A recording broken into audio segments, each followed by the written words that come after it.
Los invito, hermanos, a buscar un pasaje en Segunda de Pedro, capítulo 3. Segunda carta del apóstol Pedro, capítulo 3. Cuando alguien va a construir una casa, un edificio, busca un lugar seguro. Dice la Escritura que es tonto, es insensato el hombre que edifica una casa en una playa, en un lugar donde está la arena y donde puede llegar la creciente, donde puede llegar el agua y derribar su casa. Lo dijo el Señor Jesucristo en Mateo 7. Entonces, cuando alguien sabe que un lugar es peligroso, si a usted le dicen, ese lugar de la montaña es una zona de alto riesgo, en cualquier momento, es inminente que en cualquier momento se desprenda esa montaña, usted seguramente no va a comprar un lote en ese lugar.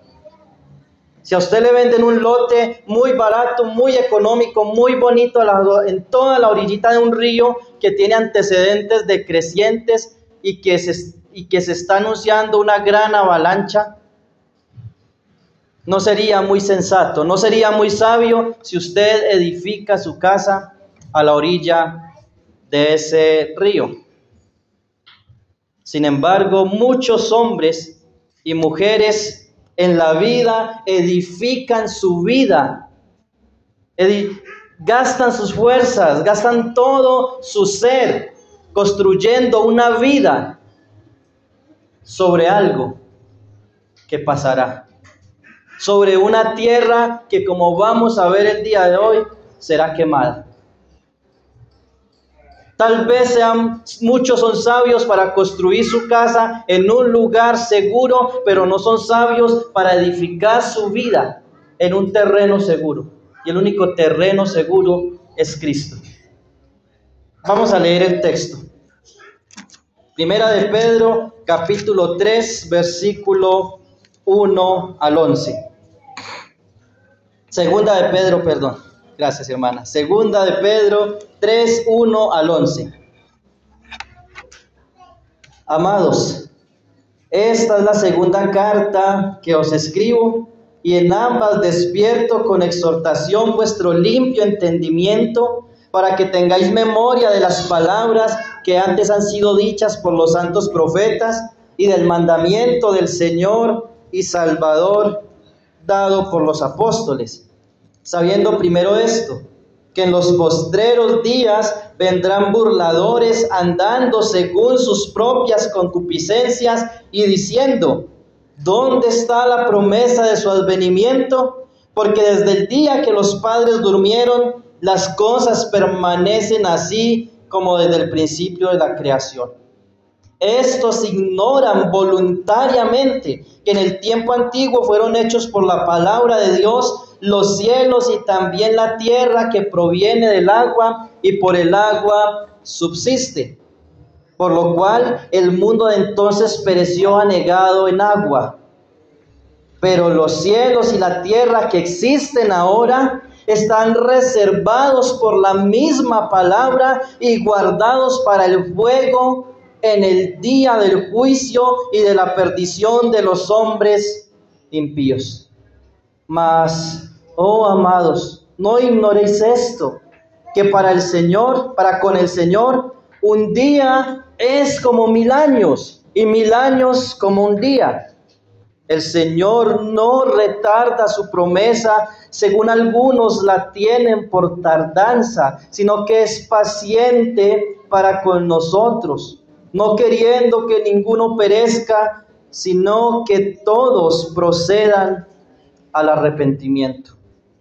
Pero el día del Señor vendrá como ladrón en la noche, en el cual los cielos pasarán con grande estruendo y los elementos ardiendo serán deshechos, y la tierra y las obras que en ella hay serán quemadas.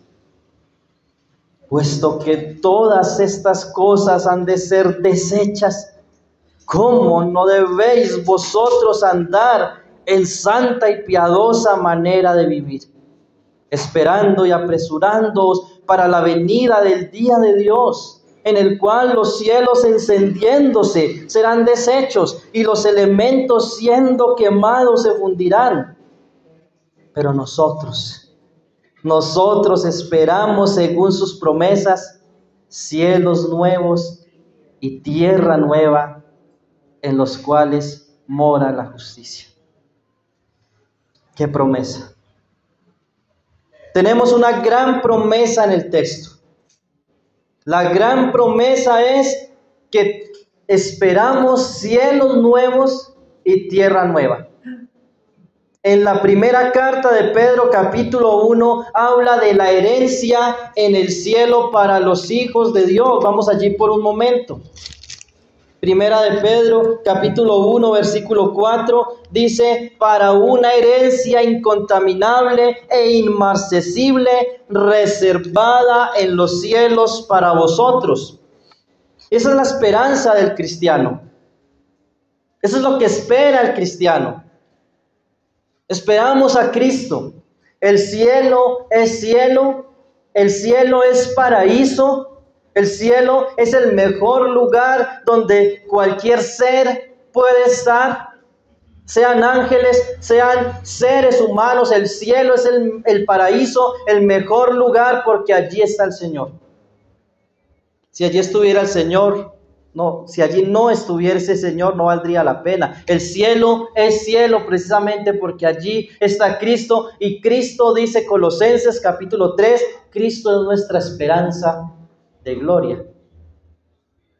Pero junto con esta esperanza que nosotros vemos allí en el texto, hay una gran advertencia. La advertencia es: el juicio viene. La advertencia es: viene el castigo. Viene la ira de Dios sobre la tierra. Pero hermano John, desde que yo estaba pequeño he escuchado que viene el día del juicio, que viene el día de la ira, que los evangélicos, que los cristianos están esperando a Jesús desde hace mucho tiempo. ¿Y por qué no viene? ¿Por qué se tarda tanto? Hasta aún algunos cristianos en algunas canciones dicen: Jesús está tardando. Escuchaba hace unos meses atrás una canción que decía: ven mi Jesús, no tardes más. Yo quiero ir al más allá a morar contigo. Y suena muy bonito. El problema es que Él no está tardando. Desde el primer siglo ya habían burladores diciendo: ese Jesús no va a venir. El libro de Primera y Segunda de Pedro fueron escritos en la década del 60 después de Cristo.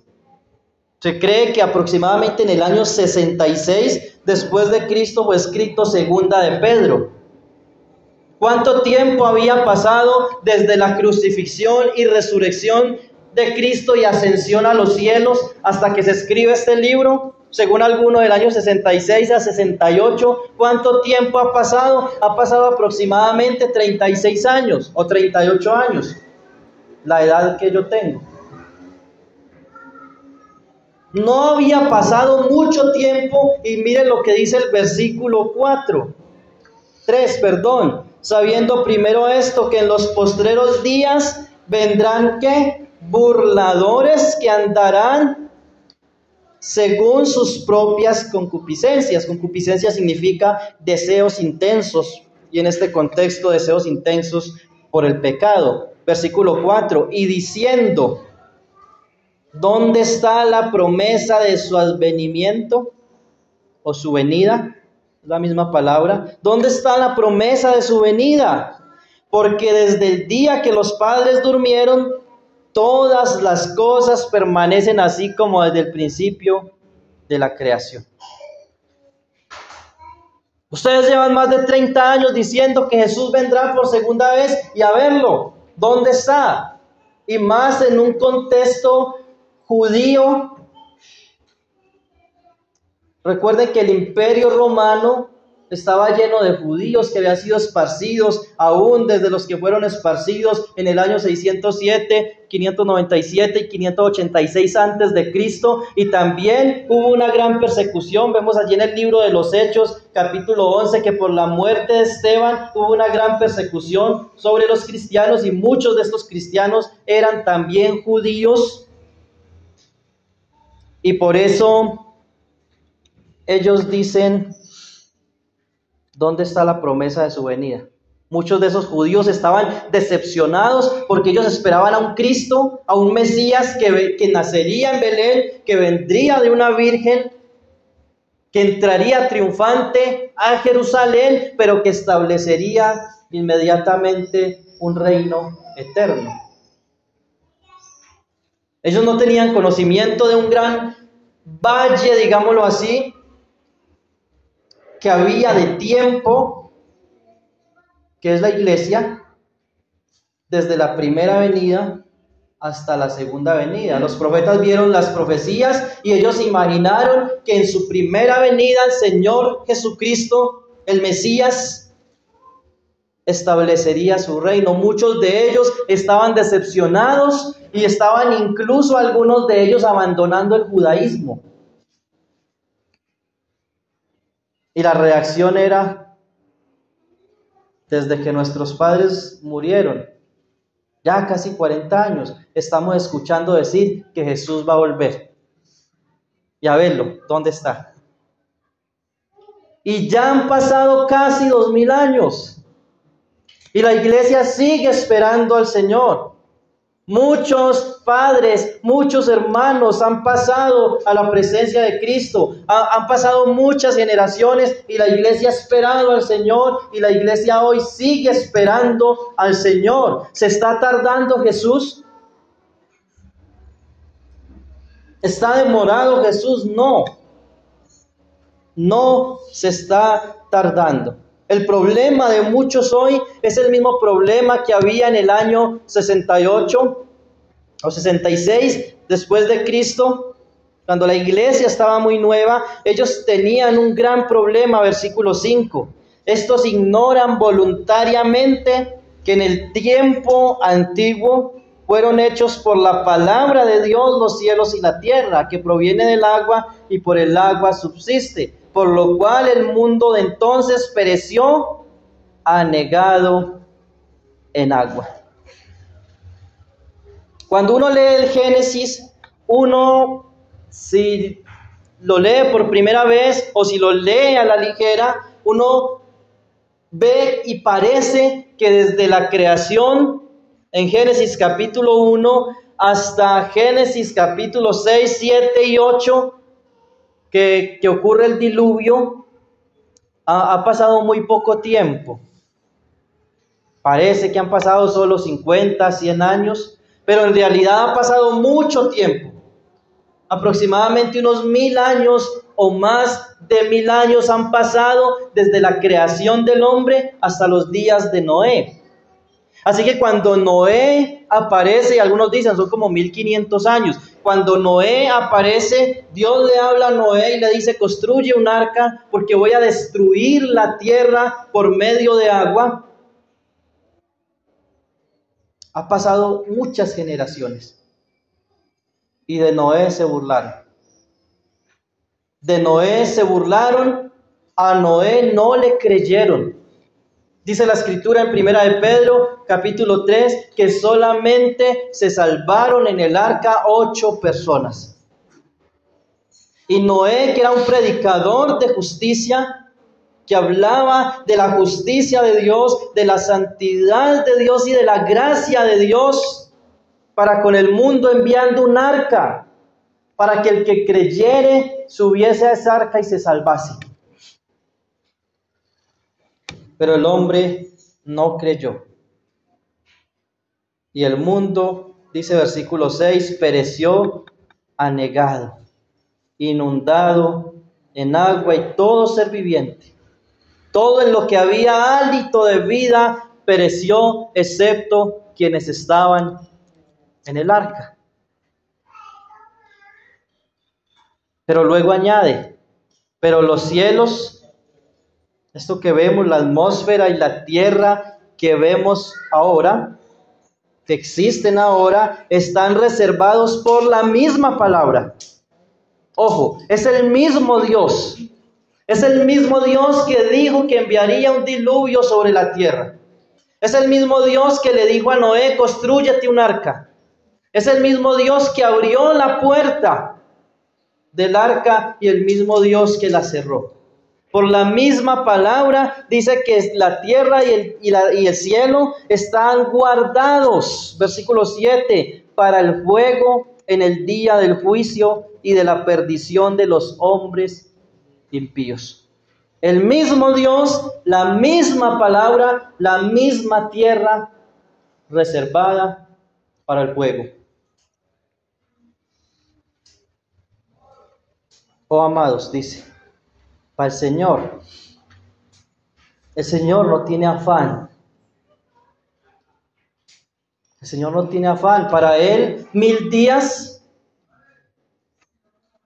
dice el texto 8, para el Señor un día es como 1000 años, y 1000 años es como un día.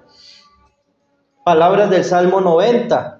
Dice que 1000 años para el Señor es como el día de ayer.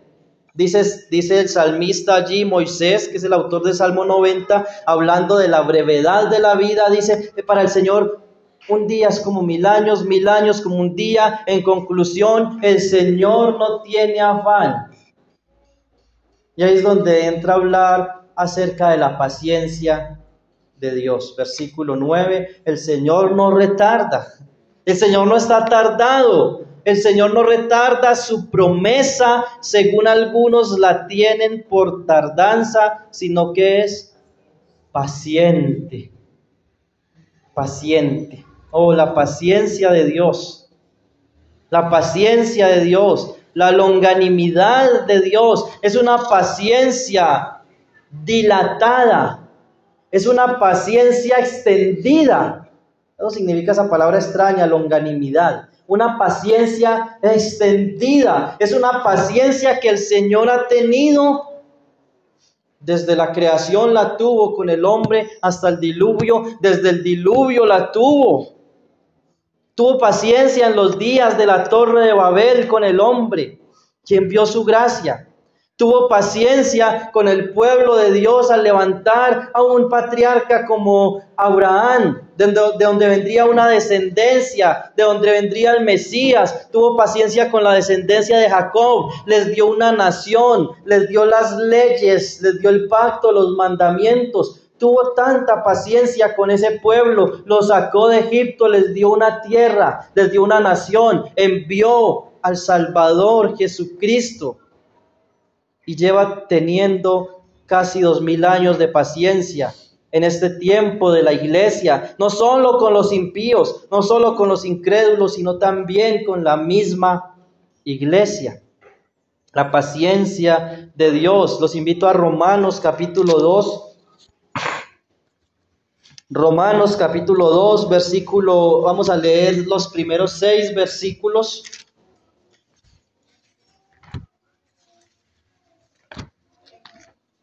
Dice la palabra del Señor, por lo cual eres inexcusable, oh hombre, quien quiera que seas tú, que juzgas, pues en lo que juzgas a otro, te condenas a ti mismo, porque tú que juzgas, haces lo mismo. Mas sabemos que el juicio de Dios contra los que practican tales cosas es según verdad. Y piensas esto, oh hombre, tú que juzgas a los que tal hacen y haces lo mismo, que tú escaparás del juicio de Dios. O menosprecias, noten, o menosprecias las riquezas de su benignidad, paciencia y longanimidad, ignorando que su benignidad te guía al arrepentimiento. Pero por tu dureza y por tu corazón no arrepentido, atesoras para ti mismo ira, para el día de la ira y de la revelación del justo juicio de Dios, el cual pagará a cada uno conforme a sus obras. No tenemos mucho tiempo el día de hoy, pero en otra ocasión tal vez lo examinemos a más detalle. Pero la Escritura habla de diferentes tipos de juicio. Uno fue el juicio del pecado del creyente en la cruz. Dios juzgó nuestro pecado en la cruz del Calvario y por eso hoy tenemos nosotros entrada al trono de la gracia.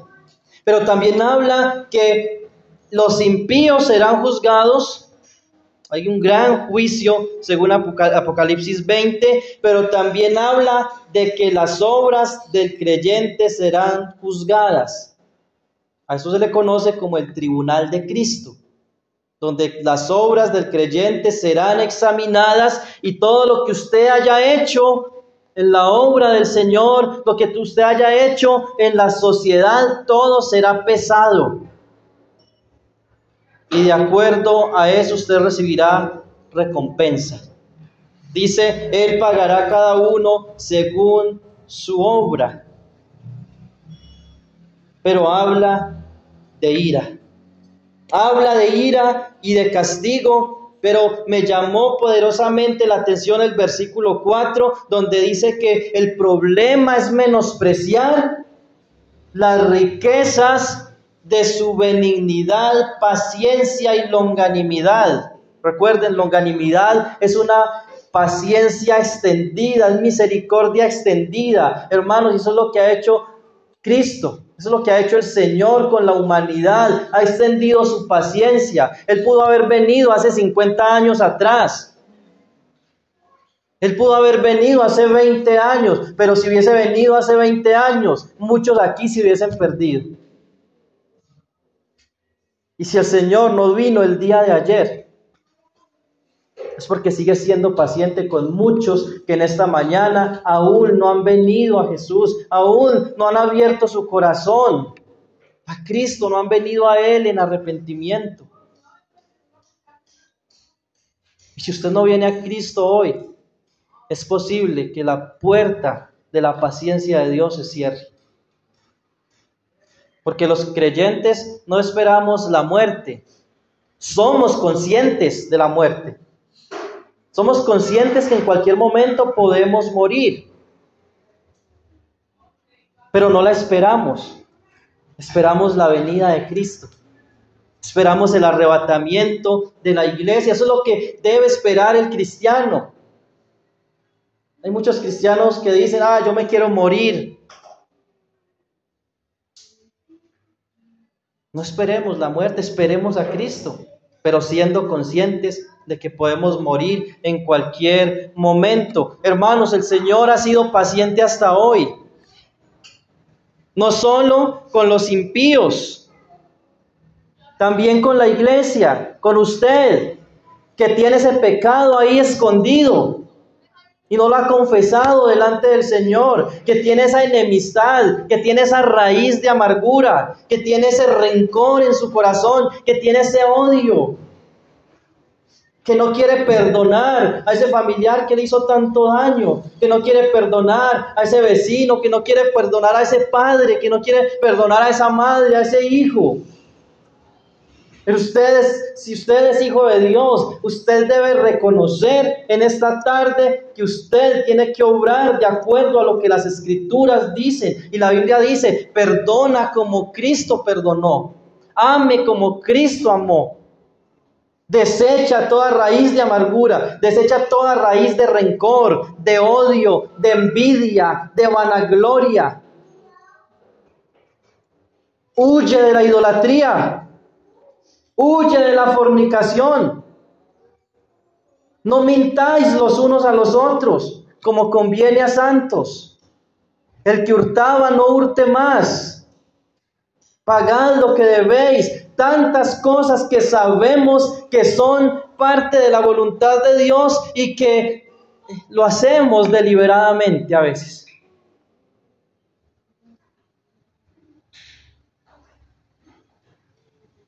El Señor está siendo paciente contigo, mi hermano. Él está siendo paciente contigo hoy. Note lo que dice Salmo 145:8, Nehemías 9:7. Él dice, el Señor es tardo para la ira.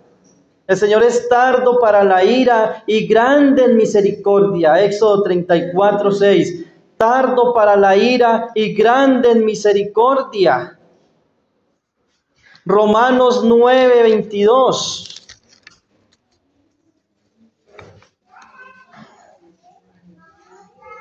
Romanos 9:22, referente al pueblo de Israel, dice: ¿y qué si Dios, queriendo mostrar su ira y hacer notorio su poder, soportó con mucha paciencia los vasos de ira preparados para destrucción?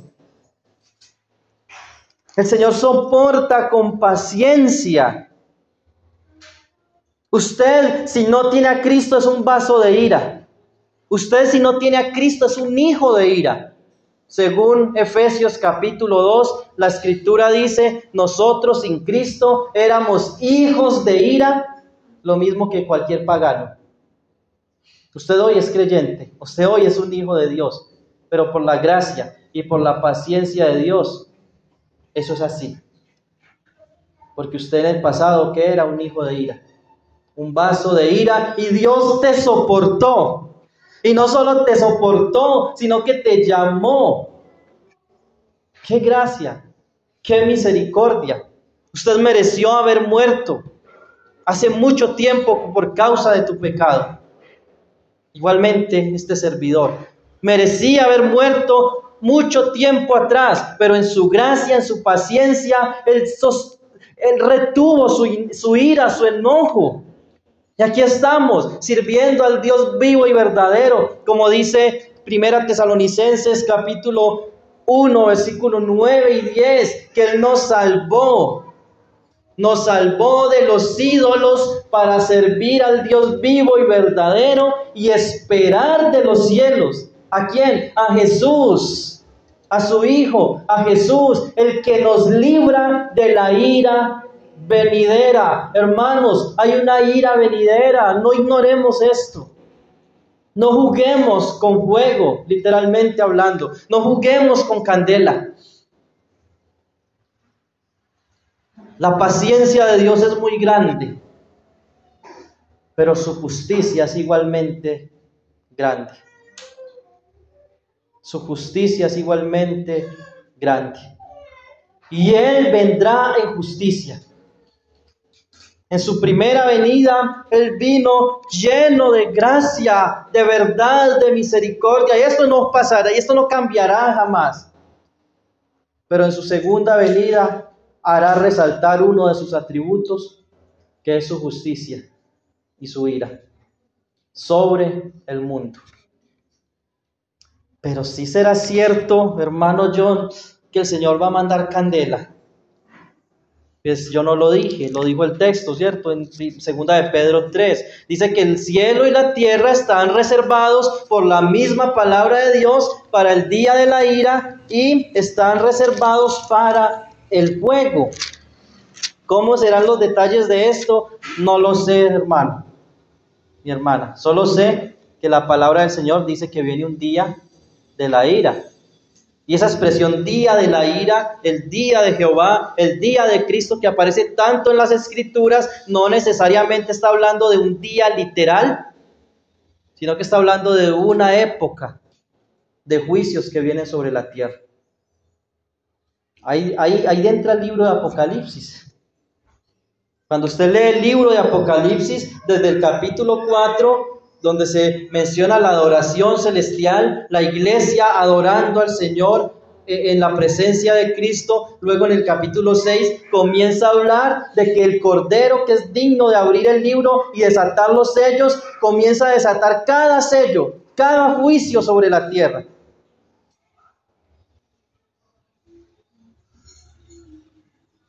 Hermanos, Apocalipsis no es carreta. Si Mateo es verdad, Romanos es verdad y palabra de Dios, ¿cierto? Y menciona estos libros porque son de los más citados de las Escrituras. Si el libro de los Salmos es verdad, Apocalipsis es una verdad absoluta. El día del Señor viene. El día del Señor viene. Iglesia, despierta, hermano y hermana, reacciona. El Señor viene y con Él el día del juicio. Amigo, amiga, que tal vez no hayas entregado tu vida a Cristo, reacciona. El juicio es verdadero. El Señor sigue siendo paciente. La iglesia espera cielos nuevos y tierra nueva. Aquella iglesia del año 66 al año 70 fue una iglesia muy perseguida. Se habla de muchas persecuciones que hubieron en el primer siglo, en el segundo siglo, se hablan por lo menos de 10 grandes persecuciones de la iglesia, y estos hermanos de este tiempo a quienes se les escribió primariamente esta carta estaban pasando momentos muy difíciles. Y la mirada de ellos estaba solamente en lo eterno. Pedro los exhorta, a que tengan su mirada en la herencia del cielo.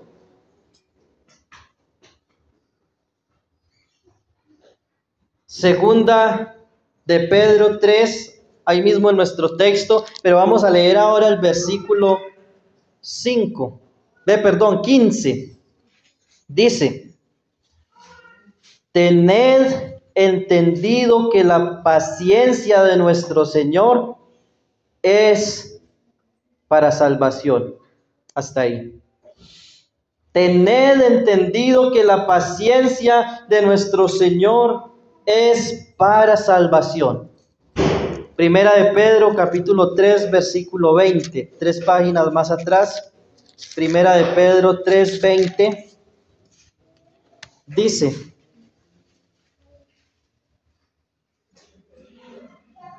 vamos a leerlo desde el 18. Dice: porque también Cristo padeció una sola vez por los pecados, el justo por los injustos, para llevarnos a Dios, siendo a la verdad muerto en la carne, pero vivificado en espíritu, en el cual también fue y predicó a los espíritus encarcelados, los que en otro tiempo desobedecieron, cuando una vez esperaba la paciencia de Dios en los días de Noé, mientras se preparaba el arca, en el cual pocas personas, es decir, 8, fueron salvadas por agua. Noten lo que dice, y ya mencionamos este evento del diluvio de los días de Noé, pero note lo que dice: la paciencia de Dios en los días de Noé.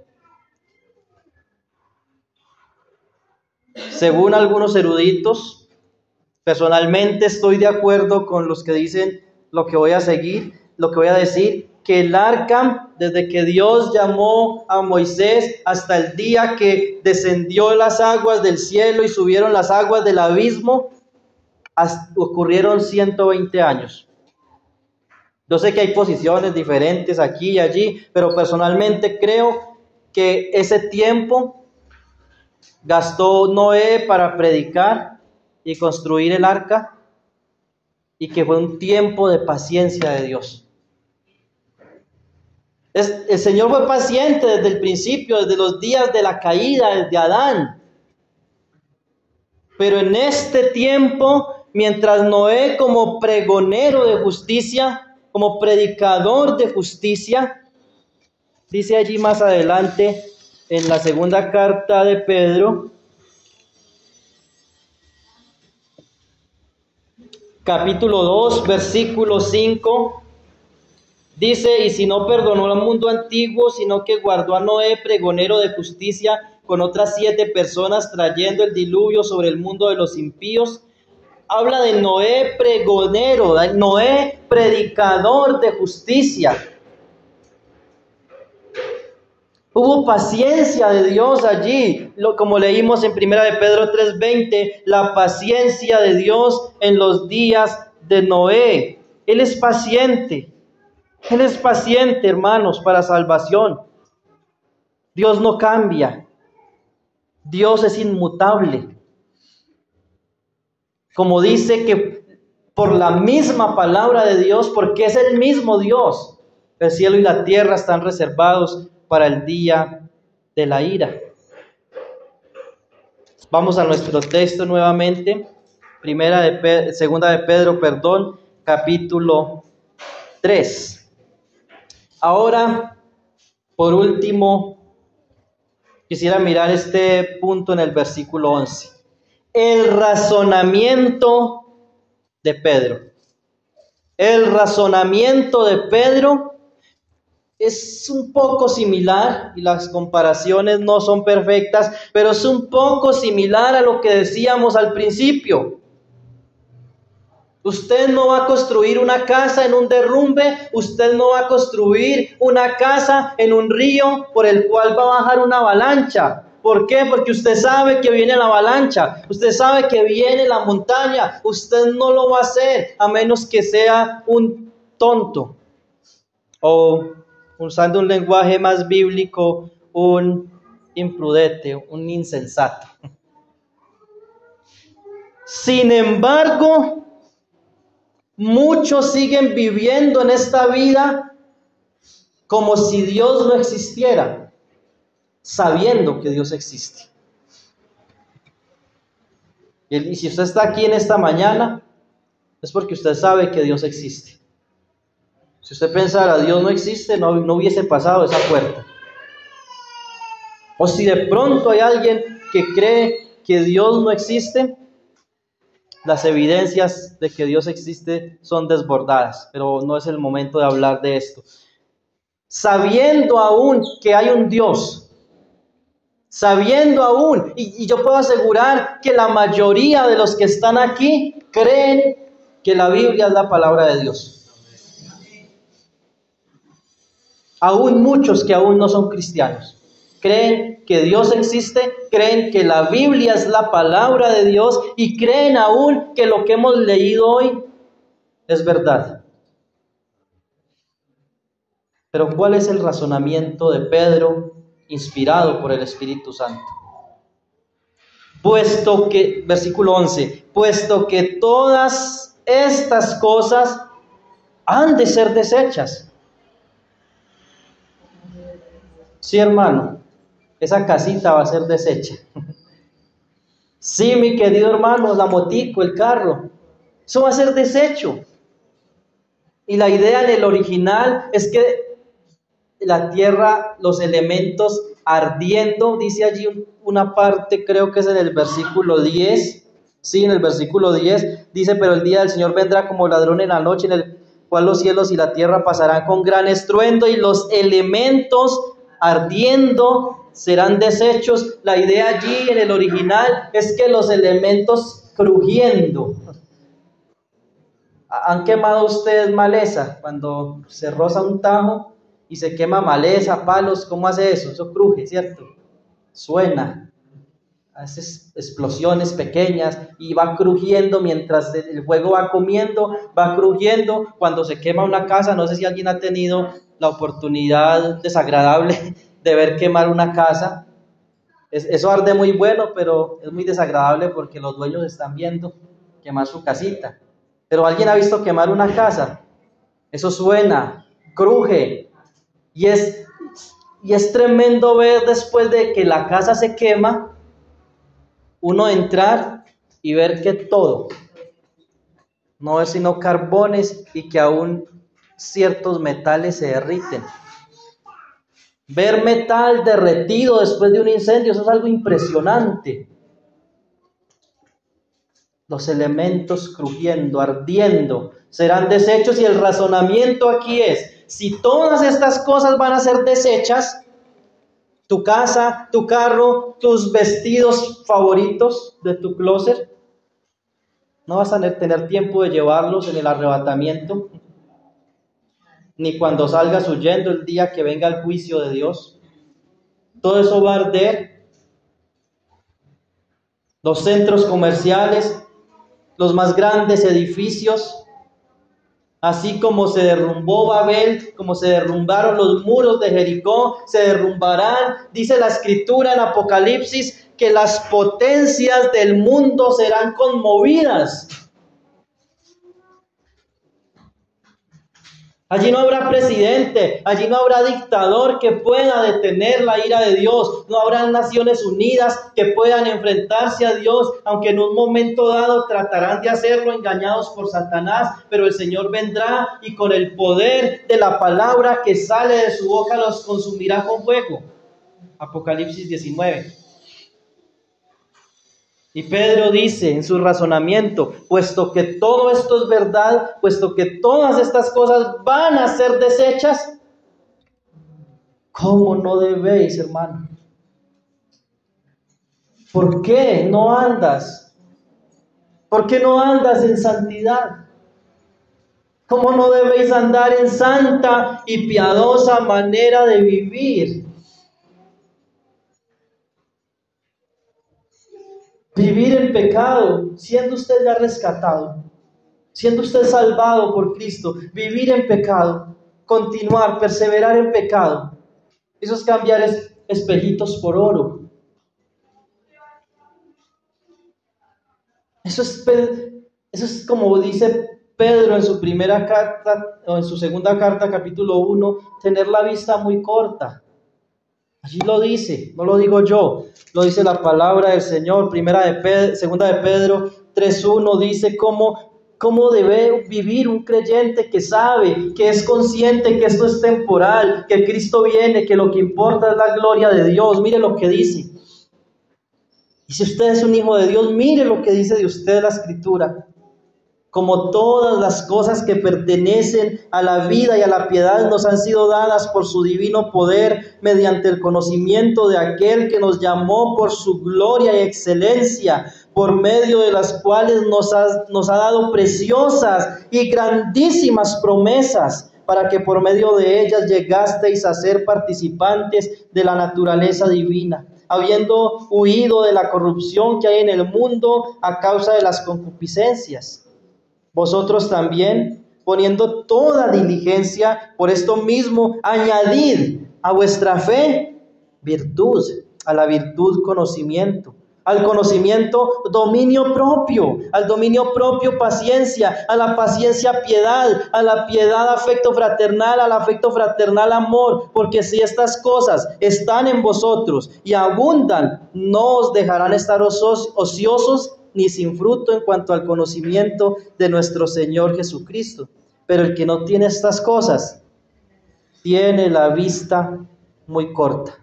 Es ciego, habiendo olvidado la purificación de sus antiguos pecados. Por lo cual, hermanos, tanto más procurad, leímos antes, pongan toda diligencia. Y aquí dice, procurad hacer firme vuestra vocación y elección, porque haciendo estas cosas no caeréis jamás. Se requiere un esfuerzo. El Espíritu Santo no obra si usted es perezoso. Usted debe esforzarse. Usted debe esforzarse, poner toda diligencia. Si usted es un hijo de Dios, es una persona de fe, pero a esa fe usted debe añadir virtud, conocimiento, dominio propio. ¿Cuántas veces caemos porque no tenemos dominio propio? Que no le damos lugar al Espíritu Santo en nuestras vidas. El texto de segunda de Pedro 3:11 nos dice, puesto que todas estas cosas han de ser deshechas, ¿cómo es posible? ¿Cómo es posible que usted siga viviendo igual? ¿No tiene usted el Espíritu Santo que te guía a la verdad? Que te da poder para vencer el pecado, que te da poder para obedecer la palabra de Dios.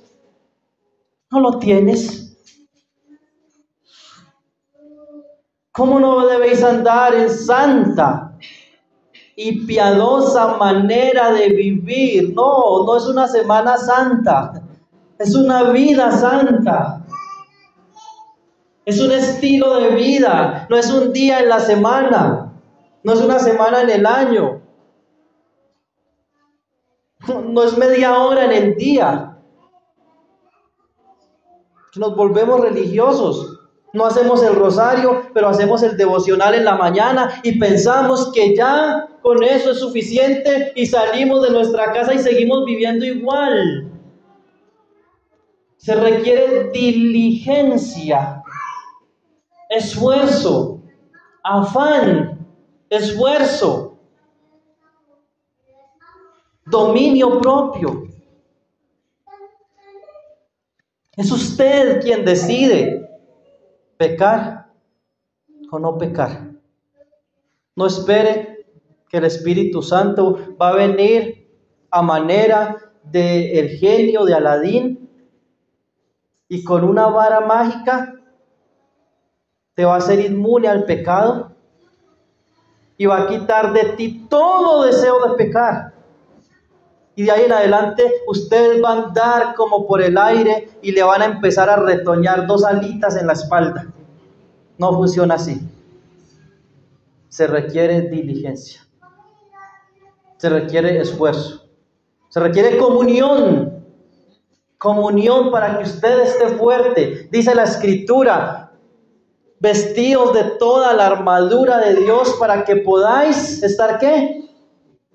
Firmes contra las acechanzas del diablo. El cristiano que no ora, el cristiano que no lee las Escrituras, que no estudia las Escrituras, el cristiano que no ama estar con Cristo, pasar tiempo con Él, es un creyente que va de caída en caída.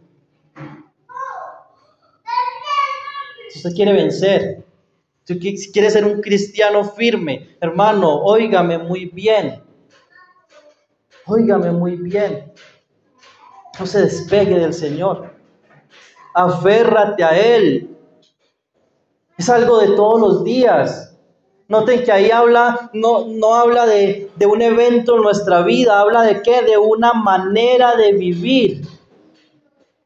Una santidad permanente. Y claro, seguiremos teniendo 3 enemigos: Satanás, el mundo y la carne. Pero si no nos esforzamos por crecer, por conocer más a Dios, por conocer más de su conocimiento, de su sabiduría, de su paciencia, de su amor, de su gracia, aún de su justicia, de su ira, de su venganza. Si no nos esforzamos por conocerle más, por parecernos más a Él, déjame decirle, mi querido hermano, que no vas a ir de victoria en victoria. Se requiere diligencia. Se requiere decisión. Decisión. El Señor le dijo a los judíos en una ocasión, en Deuteronomio, creo que es el capítulo 28, he puesto delante de ti la bendición y la maldición.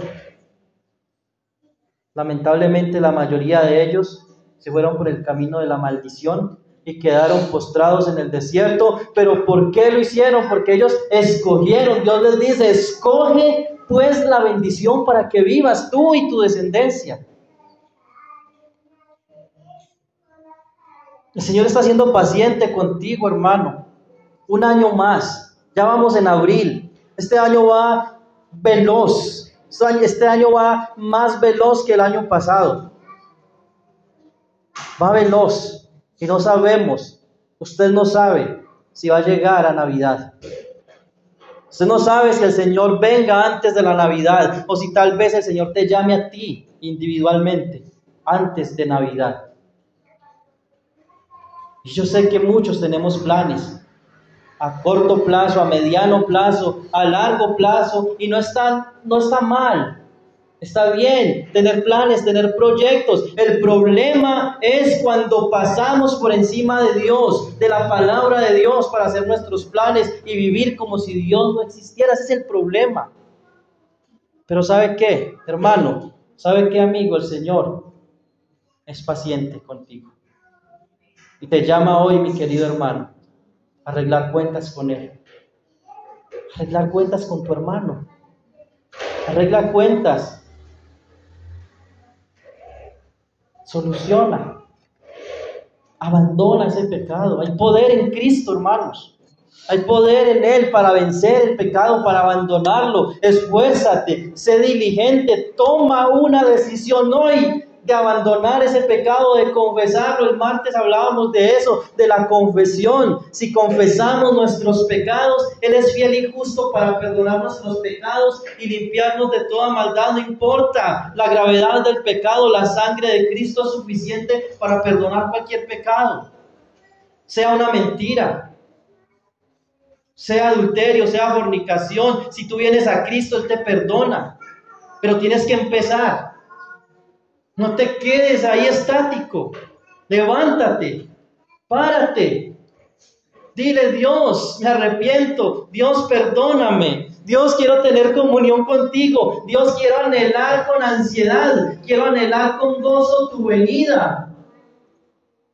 Quiero dejar de sentir ese sentimiento, valga la redundancia, ese sentimiento de miedo, ese sentimiento de temor. Oh, Señor, tú vas a venir, pero no he solucionado esto, Señor. Tú vas a venir, pero ¿y si me quedo, Señor? Es hoy, hermanos, es hoy. Sé fuerte. Esfuérzate y sé valiente, porque Jehová tu Dios estará contigo donde quiera que vayas. No hay nada más terrible que vivir con ese miedo a la muerte. Porque cuanto más tú conoces el Evangelio y la palabra de Dios y sabes que no estás bien, más terror le coges a la muerte. Y aún terror a la venida del Señor. Pablo amaba la venida del Señor. Pablo dice: yo ya estoy para ser sacrificado, el tiempo de mi partida está cerca. Pero yo no tengo miedo. ¿Por qué? Porque he acabado la carrera. He peleado la batalla. He guardado la fe. Por lo demás, me está guardada la corona de justicia, la cual me dará el Señor, juez justo, en aquel día, y no solo a mí, sino también a todos los que aman su venida. Amar la venida del Señor no es pensar que Él viene y tengo miedo, y si el día del arrebatamiento es hoy y yo no subo para encontrarme con el Señor. Inseguridad, insatisfacción, temor, miedo. No hay seguridad de salvación, no hay gozo. Se pierde el gozo. Por eso David le dice al Señor: Señor, vuélveme el gozo de tu salvación. Y usted, mi querido amigo,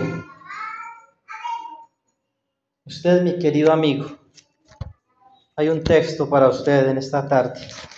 Usted que no ha entregado su vida a Cristo. Porque dice: en tiempo aceptable te he oído, y en día de salvación te he socorrido. He aquí ahora el tiempo aceptable, he aquí ahora el día de salvación es hoy. Este es el tiempo aceptable, este es el día de salvación. Mañana nadie te garantiza que estarás vivo. Nadie te garantiza que el Señor no haya venido mañana o hoy por su iglesia. Y se cerrará la puerta.